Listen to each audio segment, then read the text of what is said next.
All right, welcome to this course. In this session, we're going to be covering online survey questionnaire design. And we're going to be covering kind of four topics today. The first is why questionnaire design matters and how it's different from other methods in research, like traditional methods like focus groups or interviews. We're going to be talking specifically about the importance of user experience, and this is something that's not discussed as much when we talk about doing research online. We'll cover some common design issues that you might face and that you often need to overcome. And we'll end off with some tips to help you design more effective and just better questionnaires for online research. So the first thing to cover off is just thinking about how online research is different from, again, traditional methods, whether you're talking about focus groups or interviews. When you're doing a qualitative study, you often get the chance to sit across from a respondent or participant. You can kind of gauge their body language and whether they indicate that they maybe didn't understand a question, and it gives you the ability to elaborate or clarify or kind of probe further on a question. That doesn't happen in online research. When you design online research, you get one shot to ask a question, and whether or not they understood the question, they're going to punch in an answer. The way that a lot of surveys work is you often incentivize them to give you a response, whether you buy samples from a panel provider or you even send it to your own network. You sometimes, if not often, give them an incentive to complete the survey. And again, they're not going to not answer a question because they didn't understand the context or you designed it in a way that it was just really difficult for them to really wrap their head around. They will punch in an answer no matter what. And so it's in your best interest to make sure that the questionnaire or the questions that you're asking are answerable, that they're easy to understand, and that as much as possible that they remove bias from the question. So that's probably the most important point about online research is, again, when it comes to asking the questions, you only get one attempt, and no matter what, the respondents are going to give you an answer to that question. And if the question is not designed in a very effective way, you might actually end up with a false positive, a result that is actually not true, and you'll make bad decisions based on your data set. But beyond also just like the understandability or how answerable the questions are, there's also another thing that a lot of researchers don't think about, which is the user experience. And so examples of this is you could have a really good set of questions that are well designed, but if the survey takes 45 minutes or an hour to complete, there's a high chance that your respondents are going to switch off at some point in the survey. Maybe they give you good responses for the first 10 minutes or 15 minutes, but then they get fatigued and bored with the survey and they start kind of randomizing and giving you bad data. And so that's like survey length is a big part of user experience, but other things like asking really difficult questions like with high cognitive load or really complicated grid style questions can detract from user experience and actually negatively impact your data quality. So I just mentioned a term called cognitive load, and cognitive load loosely refers to the amount of kind of mental processing power they need to digest and read the question and then actually answer it. And it involves a lot of things. Again, it involves like the amount of text and stuff they need to read, the amount of processing power they need to really interpret the question, and depending on the question, the recall required to answer it. So we talk about recall. There are sometimes questions where you ask them to think about the past. So in the past month or the past week, have you bought products in this category? And again, if you have a really long recall period, that increases the difficulty of answering the question. And so these are all considerations for the cognitive load required to answer a question. And oftentimes, increased cognitive load can sometimes result in decreased data quality. This comes back to, again, designing around or designing for a better user experience and also following core principles of design. And we're going to get into some of these things now. I do want to give an example. So this is actually an example. I'm going to pause it here. This is an example from a live research project that I took. So I joined a lot of panels, and this is a survey that came from a real professional global research company. And again, I'm not gonna name and shame. I think there's just some good lessons from this. So if we start by just reading the question text here, I know it's a bit small. The question says, which of the following media brands have you consumed in the past 12 months for at least 2 minutes or more?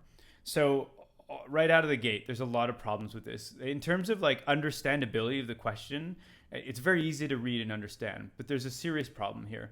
For one, the recall time frame is enormous. It's 12 months. And that's not to say that having a long recall period in a question for online research is not it's not impossible to answer this question in the right context. Like if you're talking about, have you bought a car in the last 12 months, or have you taken up an insurance policy in the last year? Those are very easy questions to answer. But when we tack on the second condition and the context, which is, have you consumed media on these channels? Like, do you remember if you were on Twitter a year ago? And further still, do you remember if you were on it for 2 minutes or more? Probably not. So the problem here is that they've created conditions for this question that are just way too difficult to answer. And if we actually, there's a video for this, so you can see how the question was asked. You'll get a sense here of just how problematic this question is. So you can see that there's just this enormous list of brands that you have to recall. So not only do you have to remember for the last year how, if you spent 2 minutes or more on these different channels, you've got to recall it for like more than, I think it's like 50 options.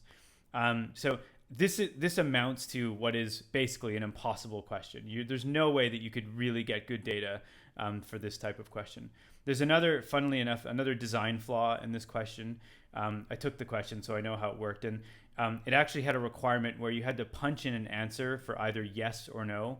And so if you skipped over, if you're like, yeah, no, I haven't used Instagram for 2 minutes or more, most of the time you just be like, yeah, I'm not going to put a response. And so if you skipped any of these rows and you tried to click next, it would require you to have an answer for each and every one of these options, which is unnecessary. This is a binary response. And so oftentimes we use checkboxes, like a multi-select question, where if you select it, it means yes. If you don't select it, it means no. So there was some very strange design kind of thinking going into this, and it really amounted or resulted in a question that was just really poorly executed. So let's talk about some common design issues that you'll encounter, and we've talked already a bit about cognitive load. You saw it in the example that we showed before, which was just like a long list and a really difficult question. Other examples is when you have just really long lists. If you show a multi-select question with like 100 options, that's another example of cognitive load. This is an example of something kind of different. So this is what we call a grid or matrix style question. And most survey building tools like SurveyMonkey or SurveyGizmo all support this style of question. The problem with these type of questions is, one, they're really just multiple questions slammed together into one kind of mega question, and they're efficient for researchers, but they're really bad experience most of the time for the end respondent, because it kind of makes them like, if these are really kind of just individual single select questions that really should be shown one at a time. You've got a statement, you've got a Likert scale here. And when you smash it together like this, they have to process a lot of information. And especially when you have the attributes that are quite wordy like this, there's a high chance that they're going to get like halfway through this list and say, I'm bored with this and I'm going to start skimming, or I'm going to start randomizing, or just not paying attention. So matrix style questions are not great. Again, they're efficient. I know why they happen. They're efficient for researchers. They're not great for respondents. And there's actually a lot of research firms that are actually coming out now. Like even Qualtrics has a page where they say, listen, you should use grids sparingly. They're not typically great.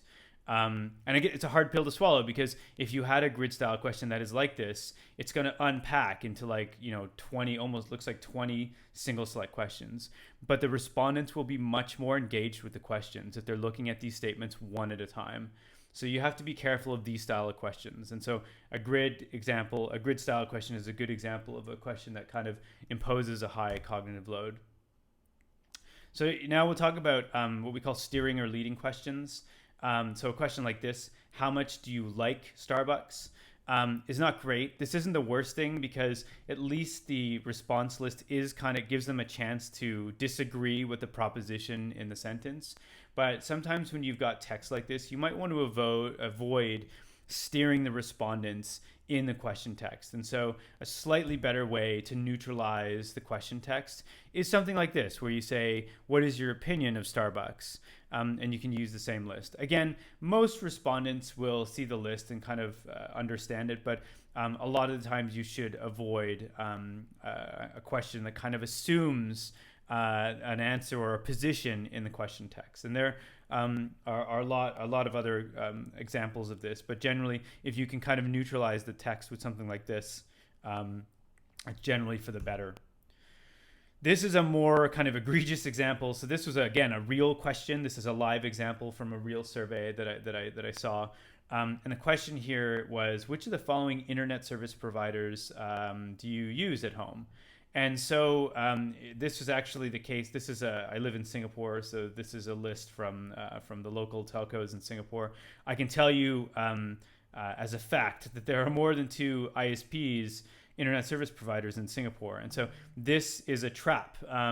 There should either be the full list of options, or at least a third option that says some other ISP not listed.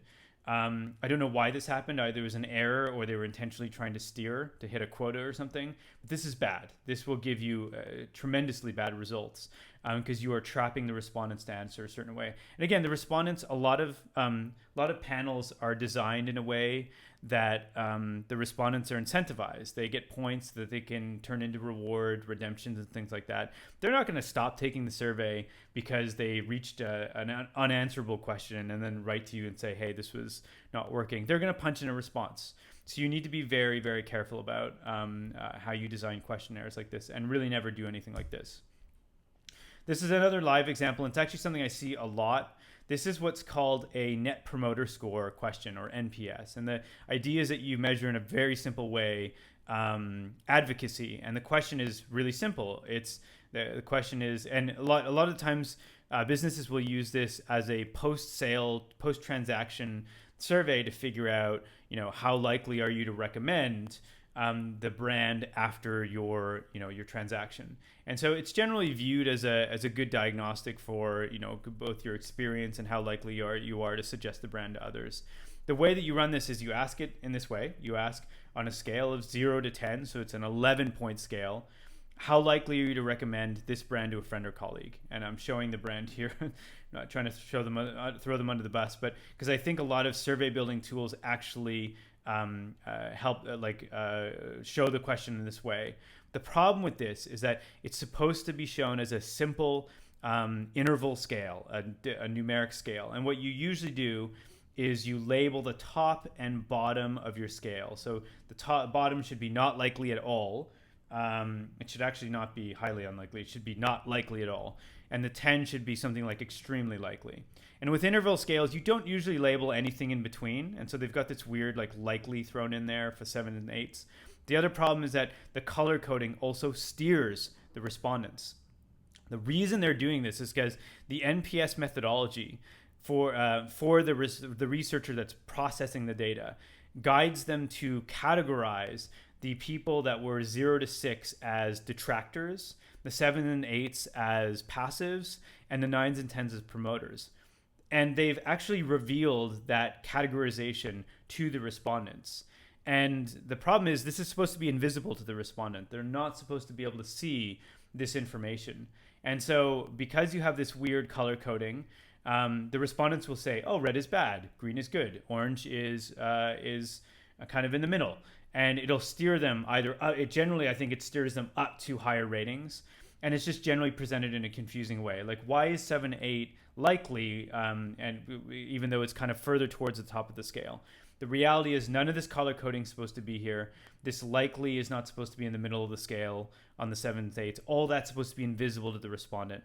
And I'm not sure why this happens. It's either out of a mistake or ignorance, or they're intentionally trying to bump up their NPS scores. But this is wrong, and it's not the way it intentionally or unintentionally leads the respondents into a certain outcome. So going on to other design issues, there's something we call double-barreled questions and answers.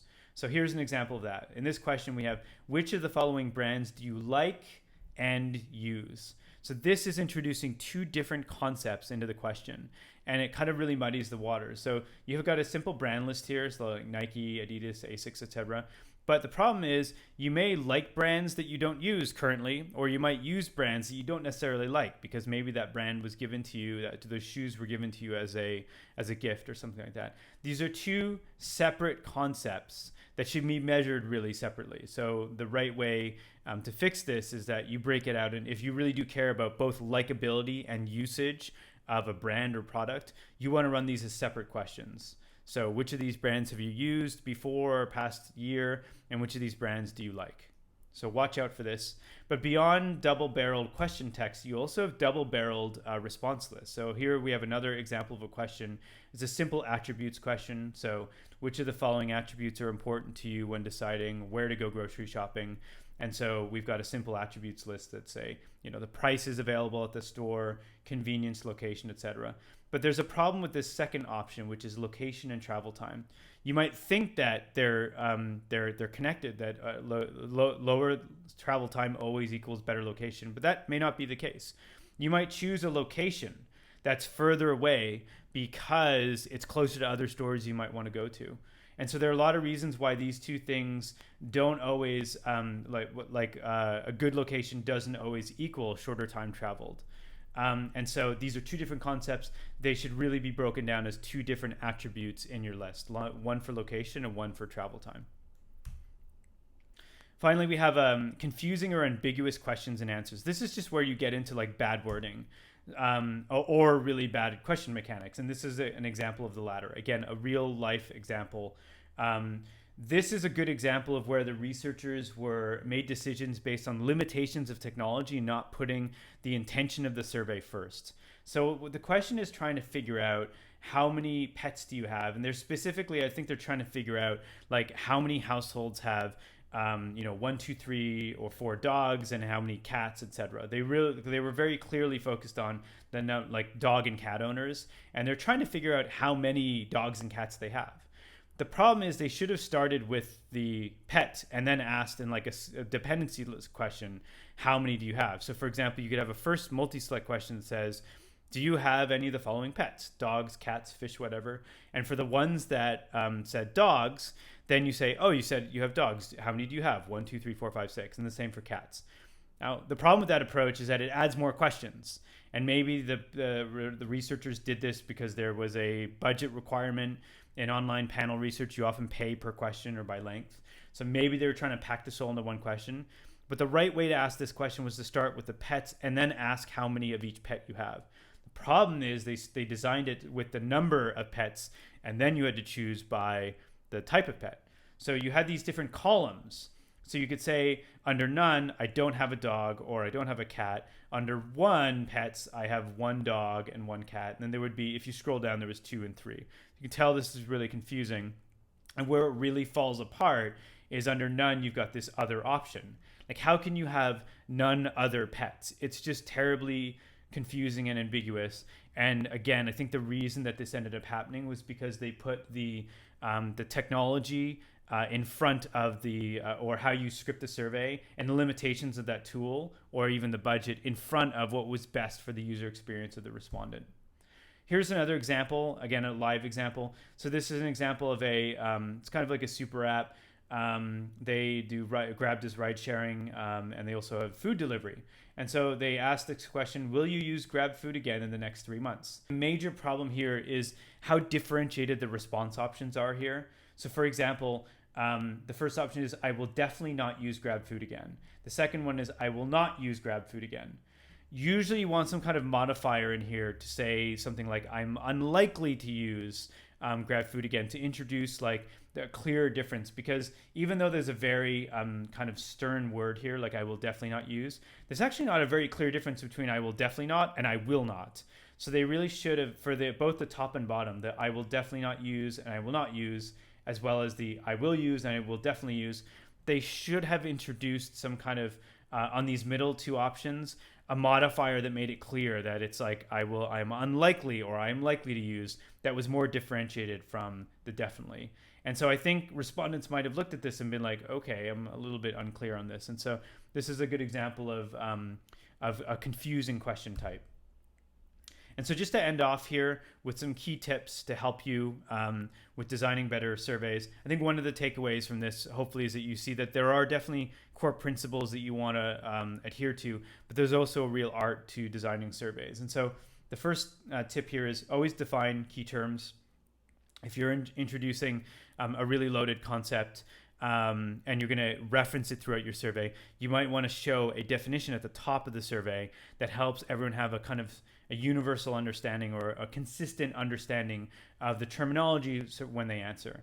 And similar to terms and definitions, you should avoid jargon. And so, research is a lot of the time it's done by marketers. Marketers do tend to use a lot of jargon in their work, and you always need to make sure that when you do research that you're not using jargon, you're using terms that the layman and kind of anyone can understand. Try to keep your surveys shorter, less than 10 minutes, which is on average, depending on the platform or the type of surveys, 30 to 40 questions. No one wants to do like a 45-minute survey or answer 100 questions. The longer surveys you have, the more likely they are to start randomizing and streamlining. And so you should try and keep your questionnaires as short as possible. Sometimes there's a desire to ask a lot of questions, and in the end, you end up using like 10% of the questions. So sometimes you just need to make some clear choices on what questions you need for this study and maybe push some questions into a future study. Try to keep response lists short. Don't show a list of like 50 response options in a multi-select question.